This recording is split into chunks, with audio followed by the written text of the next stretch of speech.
Gauntlet. Punching their tickets to the Global Gauntlet Finals. Qualified for the Global Gauntlet. They are to the finals. Global Gauntlet.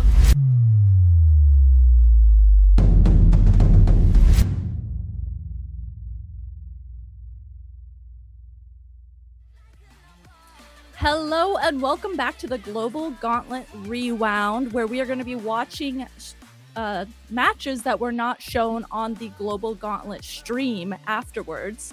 So today we are going to be watching PxG versus Swing. My name is Rissa, joined by Saf. Saf, you want to go ahead and introduce the first team for us? Absolutely, I do. So PxG won 3-2 in the very first round. So coming into the second round here in the best of 5, going against Swing. So PxG, as we know, it's Gray, Goss, Noah, and Solja. Taking a peek over at their weapon pool over there. Pretty classic weapon pool, I would say, especially seeing Goss on the 52.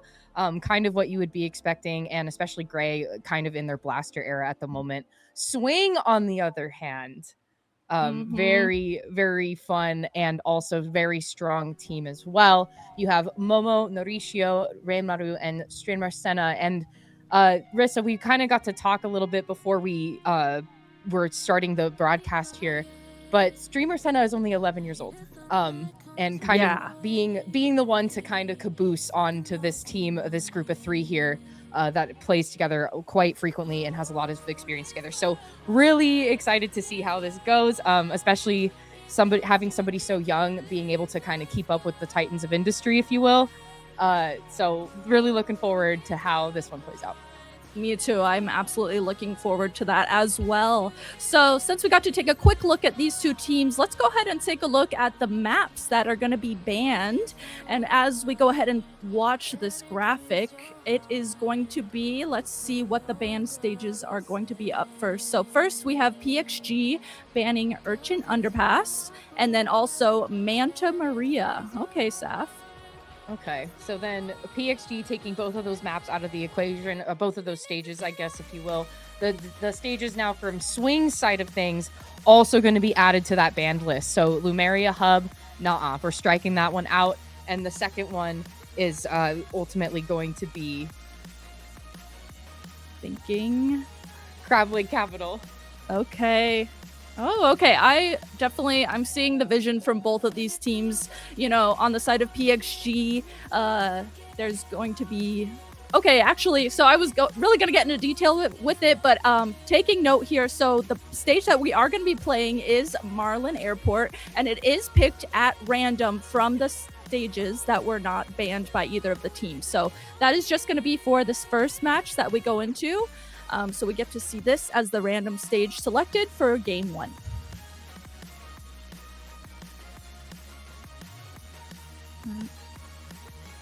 All right, Saf, how do you feel about those banned stages? I think that the choice of banned stages is interesting, especially because I feel like Lumeria Hub was an obvious one. So I like that the randomizer picked the other side of the fence, which is Marlin Airport. Totally. All right, so we'll get into that a little bit here shortly as well as these matches go on. But taking a look at the weapons, we see a lot of interesting picks, on each team actually having a long-range weapon. Okay, I can't even talk about what weapons we see, as there's immediately 3 down on the side of PxG. Swing here immediately taking mid, taking the zone. And here we see Streamer Senna pushed up, acting as a distraction, just adding to the pressure of not letting PxG come out of their spawn. Yeah, Senna, crazy opening coming from them. What the heck? Okay, you got Momo in position. You have Reimaru getting in position, dying, but then jumping back into position. And then finally, okay, PxG is going to put a close to that one, Rissa. Okay, so first things first, let's keep our eyes on where Senna's going to be, because we do not want to be losing track of them. Right, now we know, as we saw that really quick opening, that that's exactly how Swing is going to be playing this. They're really going to be relying on Streamer Senna in particular to be that aggressive momentum that they need to push in. But now we're seeing how Swing is going to try and get into the zone. What an interesting jump back there too, as we were talking about Senna. They jump back as soon as they got that pick. You see the team on the side of Swing here pushing around that aggressive play style and really supporting it so nicely. It's really allowing them to play super fast. I just had to sit back in my chair a little bit and kind of just take that one in, because the timing of that jump was superb coming out from Senna. But once again, it not a really big block for PxG. PxG is very well adapted at trying to shut down anybody that is pushing them into a lockout situation. So now back in the driver's seat once again. You have Noah kind of taking up the back end here. But where the heck is Raymaru? Oh, right, in our spawn here. So we have to kind of send resources over there to clean up that mess. And very much in no time at all, you see the zone flip back into Swing's favor. Swinging back into Swing's favor, if you will, with only a little bit of penalty standing in the way, and also like the main points too. But I didn't even get to have a chance to see a Swing turn the zone back into their favor. It was kind of just instantaneous, Rissa. It was. It's like as soon as you start really thinking about the way that PxG is playing and the way that PxG is approaching things, all of a sudden you just blink and then suddenly Swing is right there in control of the zone, taking space, and not only taking space in front of the zone, but everything around it. So it's making it that much more difficult for PxG to even think about getting into the zone themselves.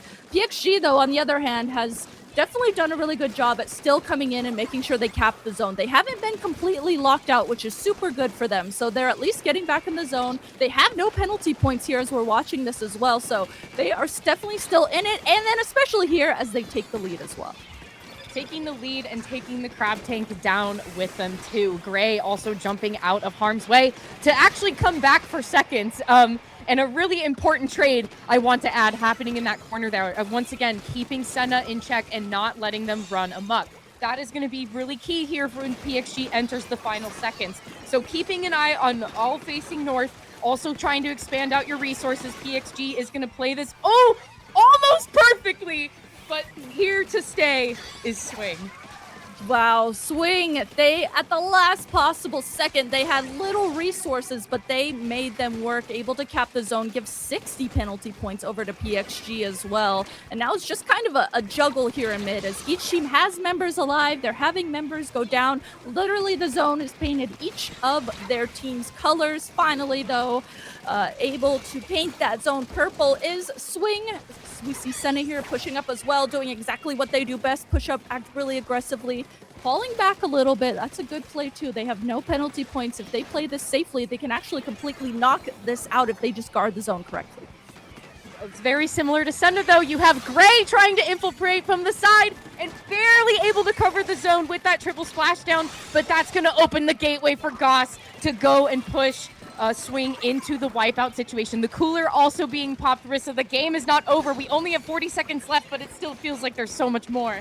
It really does. It feels like I just blinked and this match started, and now it's just been going back and forth. Okay, headed into these last 30 seconds, we are seeing PxG here pushed up. We're seeing Gray up in that top left. We see Soldier there, making sure that they're lingering around and playing around what Gray is doing, playing around the aggressive edges with that slosher. Finally, on the left side there, we saw Gray go down, and members from Swing are dropping down that left side. Senna there pushes in, gets the zone, and wow.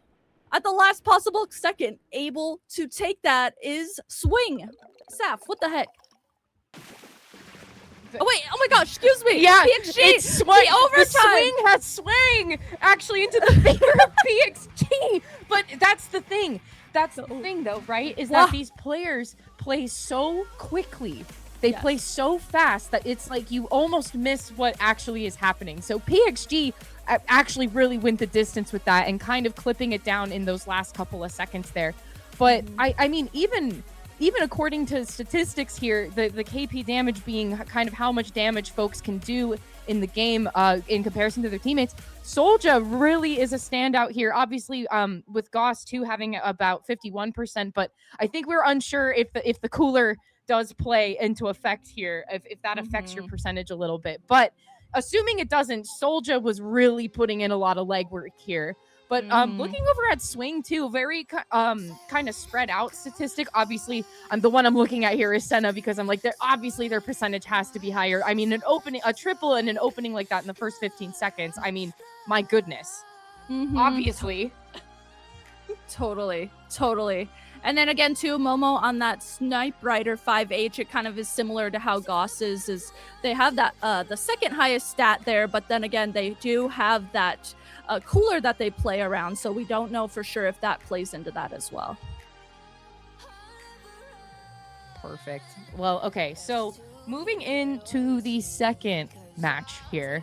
So 2 more band stages are going to be up for debate between PxG and Swing. Those ones for PxG being Inkblot Art Academy. Okay, yeah, let's get it out of here. Right. And Sturgeon Shipyard. Okay, Splatoon 2, out of here. Pack your bags. Nothing going on from Splatoon 2 in this second matchup here. So that was kind of crazy. Yeah. I've never seen Inkblot banned. That was something crazy for me to see.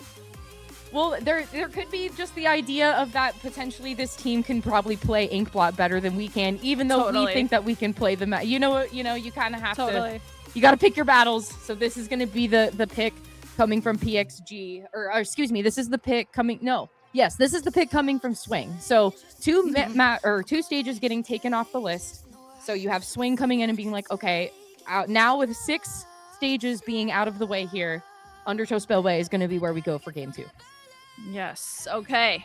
Headed into game 2. Really interested to see if we see any major comp switch up as well. The first game came in so fast that I didn't even really get to, take a moment and look at what weapons were being played. So really quickly here, just taking a look at, looks like the one main switch up. Actually, I don't know if I see any switch ups necessarily. Do you, Saf?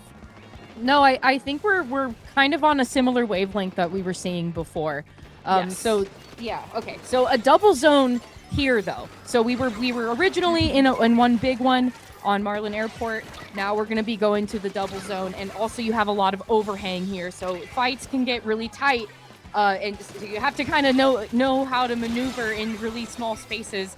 Obviously Senna not having any issues though, because that's 2 members down on PxG. That roller is going to come into play really, really nicely here on this stage in particular. Able to get under all these ledges, play really aggressively under them, be able to sneak around them and just act as a distraction or just hide there too. That's really going to come into play for them. So the zones now are both in that orangey color, and we are seeing Swing here making sure that they are guarding the zone. We see that crab come out there on the top right. Gray uses the splashdown to cancel out the crab. So that was a really, really good play. Gray also pushes forward and makes sure that they are able to get that pick. There goes that first zone for PxG, and they push forward as well and are able to cap the second zone as well. But with capping the zone comes great responsibility, because you don't want to be the one to go down in the zone. That was 2 members of PxG getting taken out in the zone right after just taking it back into possession here. But this could be the moment. Okay, so Noah is going to try to clear the way for the other folks at PxG to come through, but you have someone that is aggressive like Renmaru that doesn't want to wait for that. We don't want to be giving Noah this much ground in this much space. We have to keep chugging forward as always. So that's exactly what Swing is going to be doing here, because now that the penalty's gone, Crab Tank is coming out, you have so much coverage.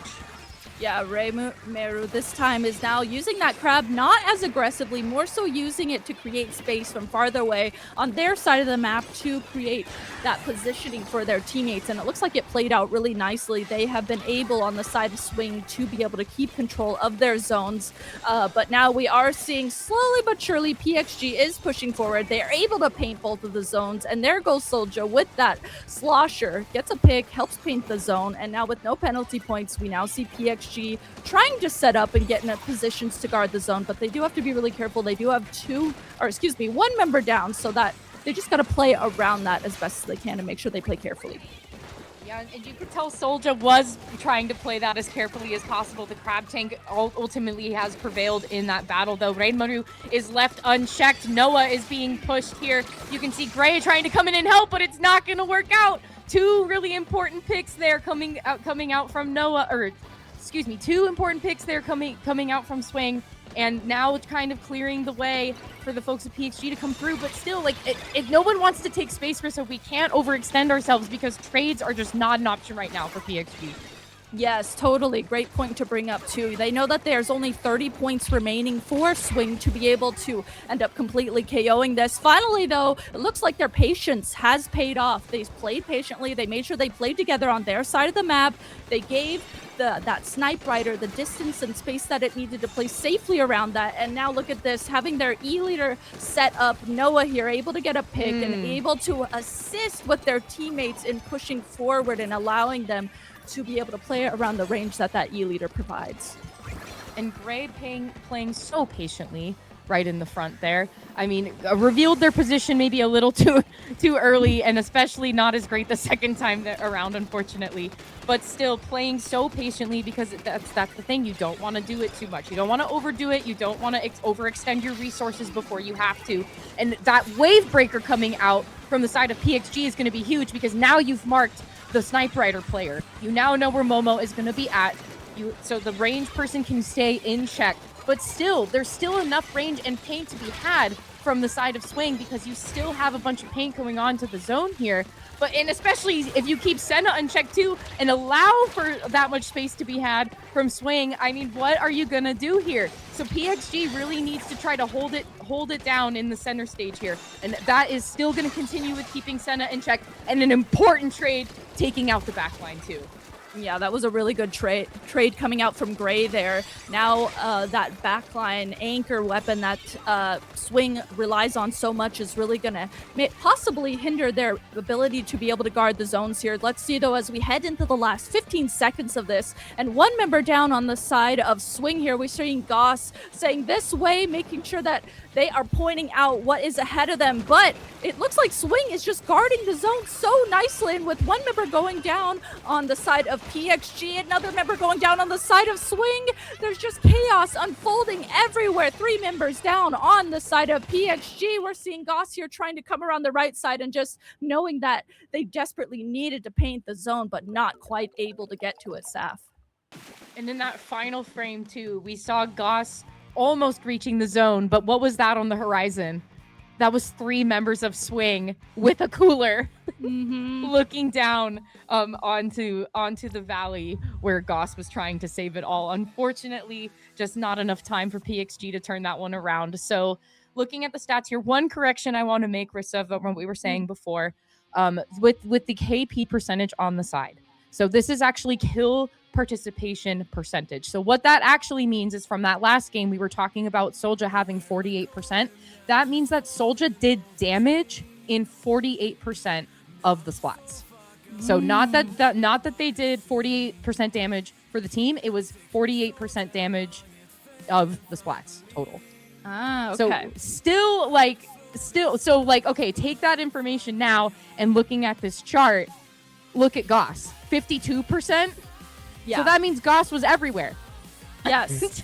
Using that NZAP correctly as that support weapon, just being everywhere, supporting anyone that they possibly could on their team. That totally shows with that percentage.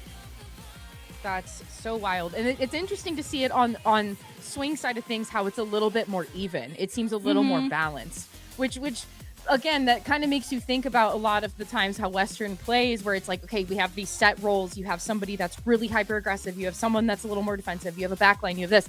But I'm like wondering, okay, but if they're able to make their percentages a little bit more equal, that makes you wonder, like, okay, so how much work is each player putting in? Like, there's a little bit of a difference in the balance here.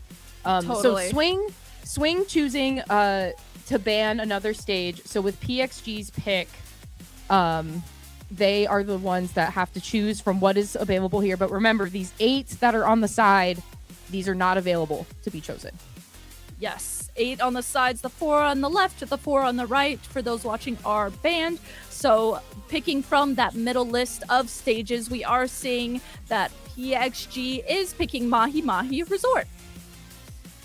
And it's an even split currently. So we are 1-1. We are mano-y-mano here, looking to have a guaranteed game 4 ahead of us. But for now, game 3 at Mahi Mahi. So far already, Rissa, no changes. A little bit coming from Gray, though. A change in blaster coming from Gray. I want to note that. But otherwise, very, very similar composition actually coming out from both sides. Just a tiny bit of adjustments. Yeah, the minor adjustments and with the weapons, and then also that range difference, that E-leader versus that snipe rider, I think is always really interesting, especially in zones. This more stagnant play style, I think looking at the different play styles of those anchor ranging is really interesting. And as we head into this first game, we're seeing both teams here really just juggling to see who can paint the zone finally, with Senna leading the way here, able to paint that zone purple. Swing here takes control of the zone initially, and we're seeing streamer Senna push up as well, gets that pick on a Goss, and Remaru and Mauricio pushing up past that as well, taking as much space as they can and making sure they are not going to let PxG get out of their spawn as long as they can. I appreciate so much that we just got to watch Senna for a while in the beginning, because it's like, okay, yeah, where are you going? I actually would like to know, where are you going? And I'm sure PxG would too, because there has been no stoppage coming from PxG on this zone currently, because Senna is already knocking on the front door and waiting for them to answer the doorbell and answer the call, but they can't even leave the house, Rissa. Finally, Gray is going to be the first one to step outside. Wow. Yeah, I was like, is this going to KO for a second? Just because the way that Senna was pushed up and hanging out under those ledges. If you're on the other side of that and you're the one that's trying to get out of your spawn and there's just a roller sitting under those ledges, making sure they're sharking anywhere you're trying to go, you do not want to be in that position. So it almost got a little bit chaotic there and bad and everything above. But finally, though, PxG, they're not going to let it get to them. They push forward. They are now in control of the zone. And you can see them making sure they're guarding the different ledges here and looking at that purple ink, making sure they're watching anywhere that Swing is trying to set up. And this is a perfect example of not letting it get to your head, because it was very significant lead already coming from Swing, but no penalty now in the way for PxG. They're well set up here to try to keep the momentum going. But okay, yeah, I was going to say, Soldier, the tri-strikes were a good idea, because you got to watch the zone and you got to watch this crab that is right behind you here. But it's not going to be enough, because Remaru is still going to be present and along with Senna in the zone there. So taking it back into Swing's favor here, still very much ahead in the lead, but still kind of just trying to eliminate the penalty as much as they can. But PxG is going to slap back just as hard, not only reapplying that penalty very briefly, but also trying to eliminate their own once again. And especially having Noah in the center stage here, the E leader is now set up in the middle. You got to be watching out where you're going to try to enter from. Totally. You know, when there's an E-leader pushed up in the zone or even a little bit past the zone, that's how you know they're really confident and you want to play really carefully. Gray here, the last member left alive there for PxG, was trying to shark around, maybe get some jump-ins for their teammates, maybe flank around once their teammates came back from spawn, but wasn't quite able to follow through on that. So Gray there ends up going back to spawn as well. And now we are seeing how PxG is going to set up here since Swing is in control of the zone. We see Gray here drop down initially, paired with Soldier. Soldier there is just trying to play this really carefully, gets those tri-strikes, tries to use those because they were setting up to get into the zone, but does get called out. So once again, Swing here in control of the zone. We're seeing Senna try to get set up in that scary position that we saw at the beginning of this match, but does get called out. It looks like PxG has caught on to that. The amount of squid rolling that Soldier just did a few seconds ago, like, gave me chills. Like, the inputting that had to have taken to do that much in that short, like, okay, anyway. That was so wild. Swing still having control of the zone here, but with the Booyah Bomb and a Splat Bomb in tow, it's still not enough to cover it and actually not even relieve any okay, well, we were going to say not relieve any penalty, but clearly there was just enough paint coming out from Gray, maybe with a little follow-up from Soldier on the back end, to help out take it back into possession of PxG. So now in a similar situation, Gray has to be trying to replicate what Swing was doing earlier. Keep watching that entry point, watching to see where Senna is, because that could probably mean that Renmaru is maybe close behind. And Momo is going into getting set up over on the right-hand side here. You don't want to be losing that flank entirely, and it's a good thing Gray is going to get caught on to that, because the lead is it's closing in here for PxG, but still got to be watching all entrances, because it's still Swing all the way down. Especially since this match is so close to the ending, you know, PxG really has to make sure that they're watching all angles that Swing can come into the zone, and you can see they're trying to do everything they can to do that. Swing, though, even though they aren't in the zone, they don't have control of the zone, they do a really good job at just keeping paint around the edges of the map, and that's actually making it a little bit more difficult for PxG to make something happen. PxG here trying to do everything they can to hold on to the zone, but paired with Senna dropping down with that roller, Swing is able to come in overtime, paint the zone, and take this game 3 versus PxG. And it was back and forth the whole time. Yes. I mean, it was anybody's game from the beginning. Like, the points were very well within reach of each other. Oh, I'm very pixelated. Okay, anyways, maybe I'll come back here in a second. What I liked to see from PxG, I appreciate so much how quick Gray is to respond to where Momo was going to be. Because you really don't want to be losing positioning to any snipe writer or backline player. You don't want to lose that. And so the response time for that was really key here, I think, especially in somewhere like Vahi. But I'm on Swing's end, though. Once again, you can't let Renmaru get in there and get Crab Tank right next to you, and you cannot keep your eyes away from Senna. There has to be basically somebody marking Senna the entire time, so it's just like a 3v3, and then it's a fist fight with whoever Senna wants to fight with over here. Totally, absolutely. Taking a look too at the stats here for this game 3. So okay, so I'm processing here. Both teams, it's so interesting. On PxG, there's two that are around that 50%, and then there's the two that are literally both 28.9. And then on the other side, on the side of Swing, it's more so what we were talking about that last game, where their percentages, their KP percentages, are a lot more even, and it's a lot more telling to their different play styles. I like that Renmaru's KP percent here is a little bit lower, because that makes me think that maybe instead of focusing on trying to take fights or take kills, that they had to kind of focus on painting a little bit more. I mean, granted, it's a Splash-O-Matic, so you already have a lot of output to begin with, but that makes me kind of think that maybe they had to swap their role a little bit and not try to be as aggressive and take fights, versus where PxG, it's like Gray and Goss were like, no, let's go.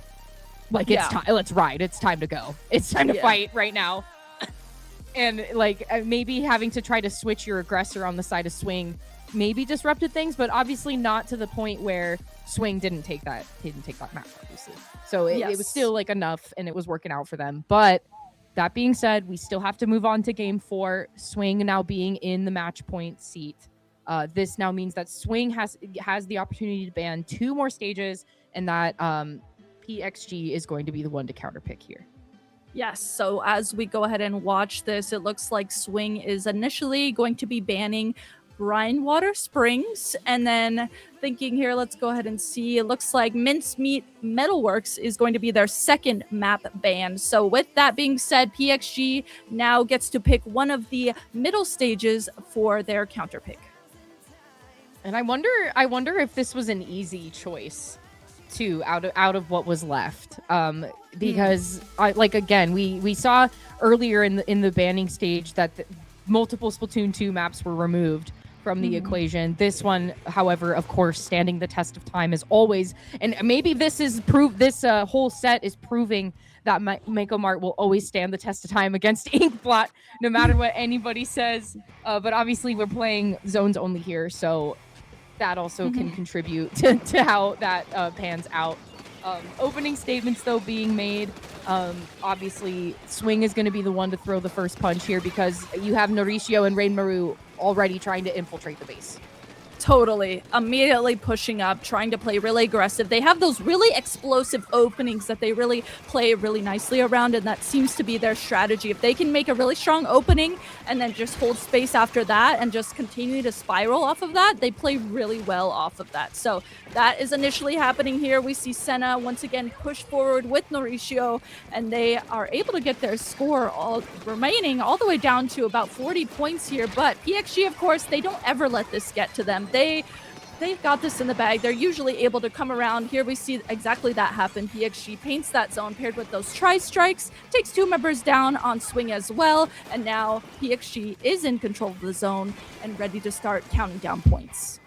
I just want to watch that tri-strike deployment over and over again. Are you kidding me right now? 2 on the side and 1 in the front, and they all land and deploy at the same time?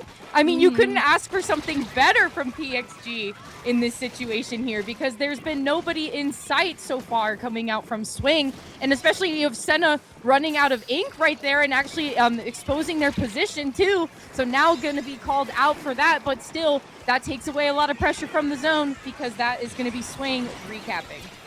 Yeah, Swing recaps, and then all of a sudden it goes back to PxG once again, as we're just seeing a lot of scrambling happening on both sides of the map here, on both sides of the zone, on either side, and a lot of fights happening. It's very chaotic, and it's really showing the way that these two teams play. Really fast pace, able to make really quick decisions on the fly, but as we just take a breather here and we see the zone capped in PxG's favor, we are seeing how they are setting up to guard the zone. Noah here on the left side making sure that they are watching. Senna drop down, gets a pick onto the roller on the side of Swing, gets another pick onto Momo as well. And with those really nice picks, they are now in the lead on the side of PxG, and looks like they're setting up nicely. They're making sure they're not pushing forward too far and just making sure they're guarding the zone as best they can. Oh, fantastic play from Noah, because sometimes when you do have a little bit of downtime in a game like this, you're kind of like, why is nothing happening? What should I be doing right now? And you could literally see live how Noah was trying to calculate the risk. And then, of course, could see Senna coming from 2 miles away. And then, oh my gosh, and then closing it with Momo. Momo barely reared their head from behind that box and immediately was taken out. Oh my gosh. Great opening of the door here for PxG. Not only maintaining lead, trying to get rid of their penalty, and still eliminating ground to stand on for Swing, because that was 2 members taken down. Raymaru, though, is finally going to have space to drop out and try to crab tank here, but so far over to the right, having to utilize a lot of time over on that right side and not being able to focus on the zone. But that's not going to deter Swing by any means, because they are now back in the driver's seat. Swing in control of the zone, and we're seeing, though, they got control of the zone, and now they're the team. Typically, it feels like it's the other way around. Usually, it's Swing who's in control of the map, kind of has all that map control around the map, and is able to just come back and get the zone. But it seems like this is flipped almost. It's PxG now who's the team who is pushing. They'll let Swing come in, get the zone, and then they know that they have all this yellow paint around the map, and they'll just go, okay, we're just going to take that zone back really quick. No big deal. And now, the zone going back and forth now, this time in that blue color, of course, Swing in control of the zone, and with a minute left of this, each team having a member down as well, we get to see how Swing is going to guard the zone and try and push this to a KO. But then on the other side, we're also seeing PxG here using their specials that they saved up, finally using those to push in and cap the zone. But, I mean, look at this. Swing is just guarding the zone really nicely. They're really just kind of making sure they're watching everything PxG does and tries, and just not let them do anything. That was such a good opening, too, for Okay, right, Noah. There was a really good opening for PxG. Oh, dude! Oh my gosh! Because again, having both of those specials come out, you take the zone even for just a second, very briefly. But if you open the way for Noah to get in here, they're gonna just keep taking names, because they now have 3 kills under their belt currently. And with PxG PxG having control of the zone still. And even with Noah getting pushed by Mauricio there, Noah is still coming out unscathed here. This is incredible gameplay from PxG. Rissa, this is completely different than what we saw in the first 3 games. Totally. Like I was saying there at the end, it almost seems like it's like PxG now who is getting their footing. They're really figuring out how to play around Swing, it seems like. And then you highlighted it there too at the end. If they're able to get Noah set up and Noah feels comfortable, Noah can use that E-leader not only at range and use that distance that it has, but also play it really aggressively. And if Noah's set up safely, that just showed that they're just super deadly and have a lock on that. And the emphasis on Noah too being 15 kills with the E-leader in a high-level Splatoon, in my high-level Splatoon game, really? That's unheard of in a lot of cases. So Noah really truly propped off in this one, and I think PxG has them to thank for their position currently. So 2-2 right now, Rissa. We're going into game 5. I'm jumping in my seat. I'm so excited. Okay, so, and it's even. It's the evenness of maps getting taken away. So I like that PxG is going to go here with Hagglefish Market, and then with thinking on the second one, it's once again limiting the pool for Swing to actually make a decision here. So pulling out. Okay, okay, fair enough. We'll pull out. We'll pull out Wawu World, because I don't think I'd want to play that on zones in my game 5 either. So we're gonna go to Hammerhead Bridge instead. That's what's left. Oh my gosh. Okay. Swing's counter pick coming in. is Hammerhead Bridge. That I haven't seen this personally played in comp in a hot minute, so I'm actually really excited to watch how this goes, especially with these two teams. I am still thinking about the first game we watched. I haven't even had time to process everything. The way that they play is so fast-paced, so this is going to be quite a treat to watch, and especially on a Game 5, everything is at stake here for this set in particular. Okay, no changes at all coming out from either side. Gray is still going to be opting to hold on to that Booyah Bomb instead of the triple splashdown, which I think is a really good decision here for Hammerhead Bridge, especially because you just have so much less space to work with. It's very limited. It's a very long stage as well. So, you know, you don't really have a lot of places to hide. Kind of obvious if where you are hiding when you do hide on this stage, like you can't really run away from it. So but still, that PxG is going to be the ones to actually open up the points here. But even though there's not really anybody in the center stage currently, you have a lot of folks from Swing kind of running up the center stage here. PxG trying to play a distance, but if you leave an inch, they're going to take a mile, Rissa. So Swing is actually here to stay in the base of PxG.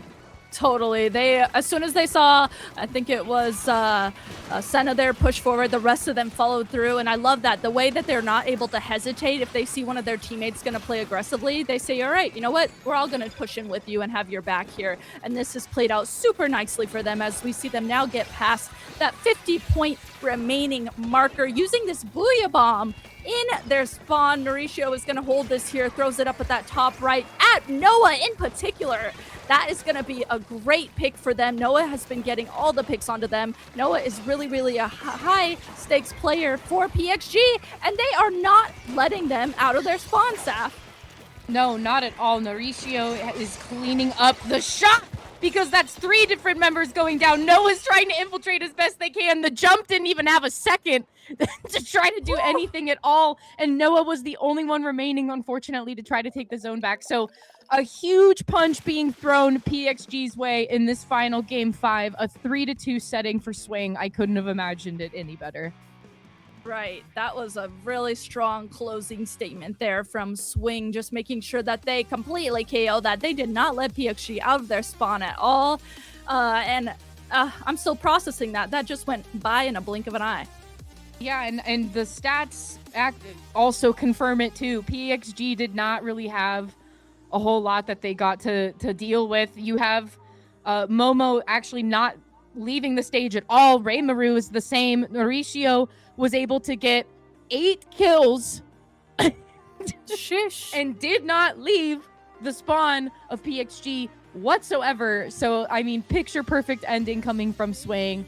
PxG, I'm so sorry for your loss. But hey, you know what? Really, really entertaining set nonetheless. PxG, I'm blown away by that Mako Mart game. That one's probably going to sit with me for a little while. Yeah, that one was really, really good. I'm glad that we got to watch that, and not only watch it, but commentate it too. It was super hyped to be able to see. I agree. Right on. Thank you so much. Well, guys, that was our segment here of Global Gauntlet Rewound. We hope that you liked it. I'm Saf. This is Rissa. Go follow Orca Network. Rissa, where are you at? Right here, Yeah. Rissa High. Yep. That's the stuff. Hope you guys enjoyed this, and stick around for other episodes, other videos of this Global Gauntlet Rewound as well.